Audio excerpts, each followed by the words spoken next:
کہ آپ پیر کے دن پیدا ہوئے، آپ نے 63 سال زندگی گزاری، کسی ایک دن بھی 63 مرتبہ میں سے جلوس نہیں نکالا، کسی ایک دن اس بات کی اجازت نہیں دی کہ کوئی موسیقی اور دھمال اور اس طرح کے تماشے کرے۔ اللہ کے رسول نے ایسا نہیں کیا، روزہ رکھا ہے۔ اگر اس بات کو مان لیا جائے کہ اللہ کے رسول نے بھی تو خوشی بنائی، ذرا جواب تو دیجئے۔ اللہ کے رسول تو ہر سوموار کو روزہ رکھتے، اگر سچی محبت کرنے والا ہے تو وہ سال کے ہر سوموار میں عید منائے، یہ سال کے بعد کیوں ہے؟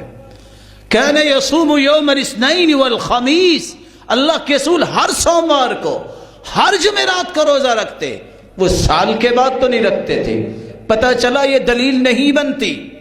دوسری بات جو میری اور آپ کی عقل میں آنی چاہیے، آپ کسی کلفی لگانے والے سے پوچھئے، کسی چرخہ کاٹنے والی عورت بوڑھی بڑھیا سے پوچھئے، رکشہ چلانے والے سے پوچھئے، جس دن روزہ ہوتا ہے اس دن عید؟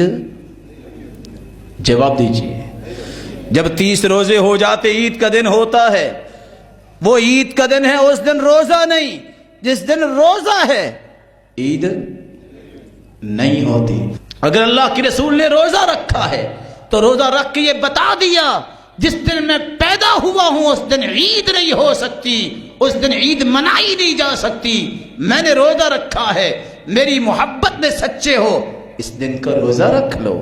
رسول اکرم صلی اللہ علیہ وسلم سوموار اور جمعرات کا روزہ رکھا کرتے، اور آپ فرمایا کرتے کہ میری امت کے اعمال پیش کیے جاتے ہیں، اس لیے میں چاہتا ہوں اچھے اعمال میرے رب کے پاس پہنچے۔ دوسری بات، رسول اللہ صلی اللہ علیہ وآلہ وسلم نے اپنے صحابہ کو یہ بات سمجھائی، میری سنت کو لینا اور میرے صحابہ جو خلفائے راشدین ان کی سنت کو لینا۔ سیدنا ابو بکر صدیق 2 سال 3 مہینے 10 دن حکومت کی، 2 مرتبہ تو موقع آیا، کیا انہوں نے جلوس نکالا؟ سیدنا عمر 10 سال 6 ماہ 10 دن حکومت کی، 10 مرتبہ تو یہ دن آیا، کیا انہوں نے میرے پیارے بھائیوں ایسا کیا؟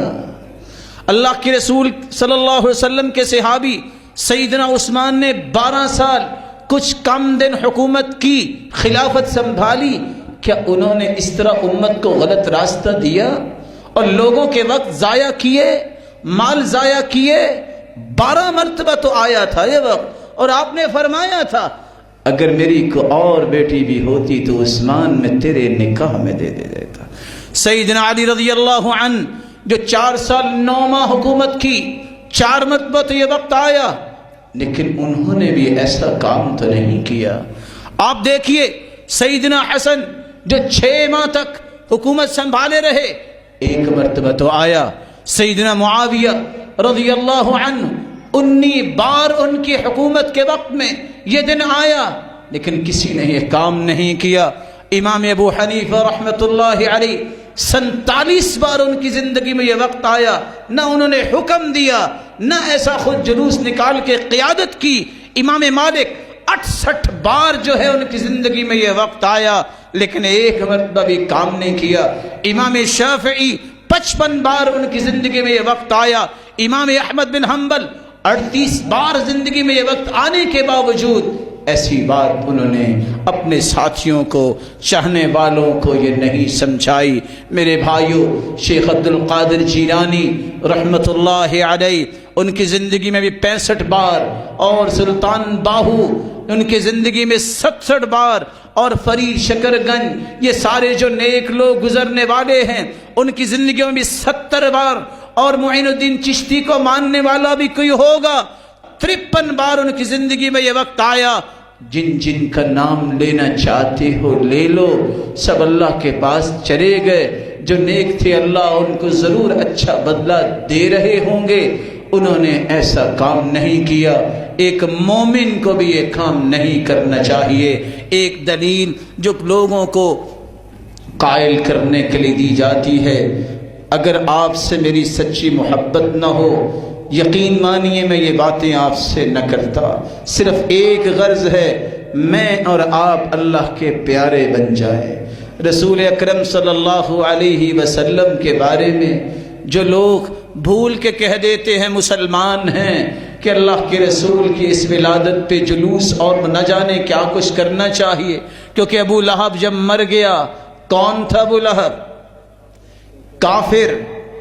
کون تھا ابو لہب جس کا قرآن میں تذکرہ آیا ہے سب سے پہلا دشمن جو اللہ کے رسول کے تھے وہ تھے جنہوں نے اٹھ کے کہا تبا لک یا محمد، نعوذ باللہ، اے محمد تیرے ہاتھ ٹوٹ جائے، تو نے اس لیے بلایا؟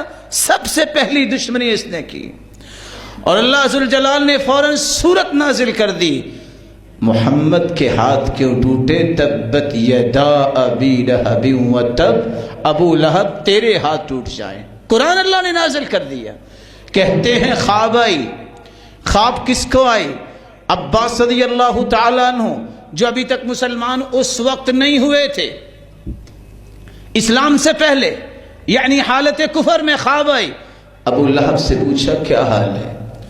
کہا بہت بری حالت ہے، صرف اس انگلی سے پانی نکلتا ہے جس انگلی سے میں نے اشارہ کیا تھا جس دن پیدا ہوا تھا میرا بھتیجا، تو میں نے لونڈی سے کہا تھا اگر تم سچ کہتی ہو تو تم آزاد ہو، اس انگلی سے صرف پانی نکلتا ہے۔ ہاتھ میں کتنی انگلیاں ہوتی ہیں؟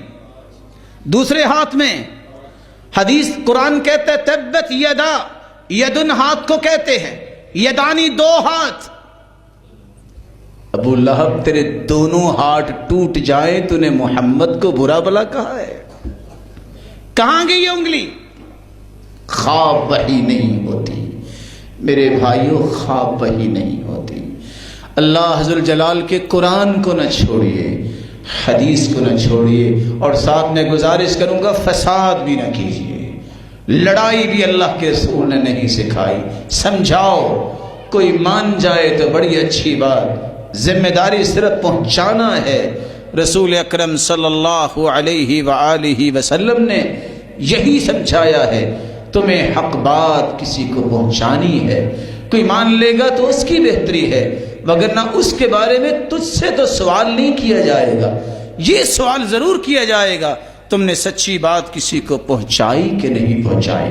رسول اکرم صلی اللہ علیہ وسلم کی بیٹی فاطمہ رضی اللہ تعالی عنہا فرماتی ہیں صبت علی مصائب لو انہا صبت علی الایام صرن لیالیا، اتنے غم آئے اللہ کے رسول کی وفات پہ، اگر وہ غم دنوں پہ پڑ جاتے تو دن بھی راتوں میں تبدیل ہو جاتے۔